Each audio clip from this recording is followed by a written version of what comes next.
me, Kezia, the world's leading female dating coach for men.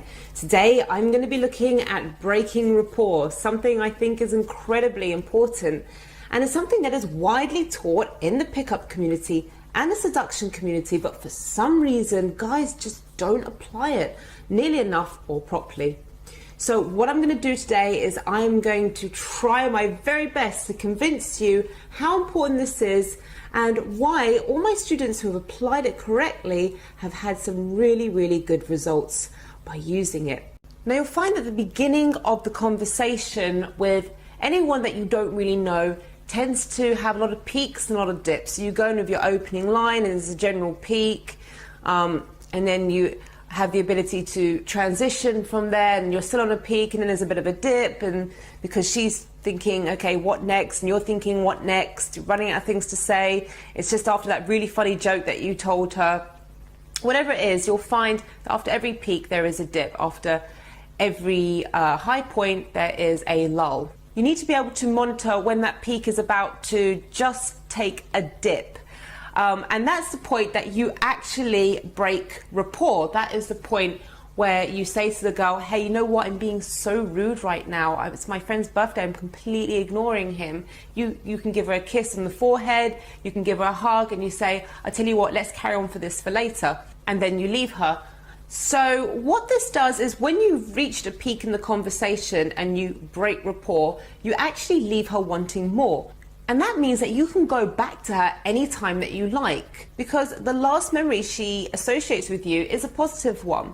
So immediately when she sees you again, when you start speaking to her again, you're going to anchor that emotion that you left her with. But the mistake that a lot of guys make is they will break rapport at a dip, at a low point. They're not actually breaking rapport, they are just breaking away. They will wait for the conversation to fizzle out. They will try everything they can to get the conversation going, but they're on this dip and they can't shift it. They can't reach another peak. So what happens is then they make the decision to leave her and they think, oh, I'm breaking rapport now. But really they're not. As I said, they're just breaking away. You see, there's this really uncomfortable point. She's thinking, I hope he goes.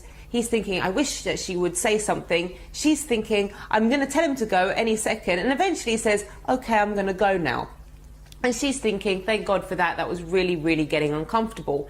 Now, there is 0 point in him going back to that girl, because the last memory that she associates with him is a negative one. So if he comes back to her, she's going to be hostile to him. She's going to have hostile body language and her response is going to be a negative one. So that is breaking rapport done incorrectly. That is not something I teach.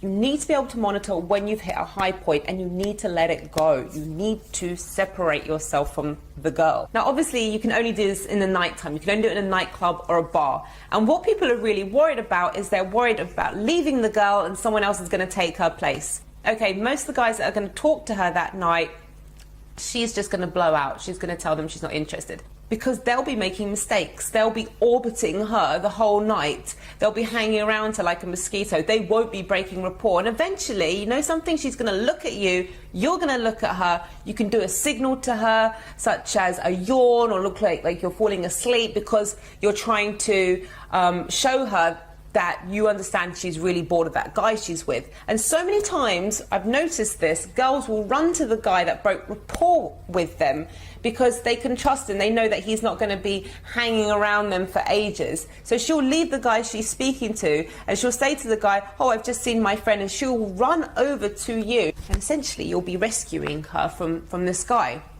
But breaking rapport does a few things. And this is why it's so incredibly powerful.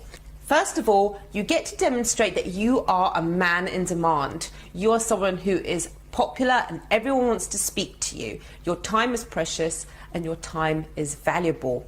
This is very attractive to women. And she's going to be spotting that. She's going to see you speaking to other people in the club, and she's going to believe, even if you're just doing the exact same thing to them as what you did to her, she's going to be under the impression that they are your friends that you're speaking to and that you're this really, really sociable guy. Remember, you can be breaking rapport with a number of girls. This is why it's so great. You don't have to get stuck on just one girl the whole evening. Secondly, it shows that you're not giving her that much value. A lot of guys will just abandon their friends, abandon their plans, forget about their friends completely, and just orbit that woman for the rest of the night just because she was polite to him for a few minutes. And girls see this. Girls notice these little things. You're with these guys, you are out partying, you are having a fun time, and now suddenly just because I'm nice to you for a couple of minutes, you're like on my case all night.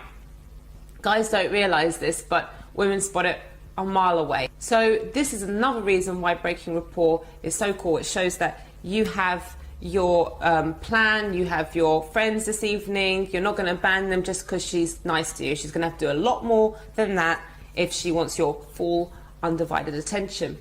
And thirdly, it gives her time to digest. It gives her time to appreciate you. Absence makes the heart grow fonder.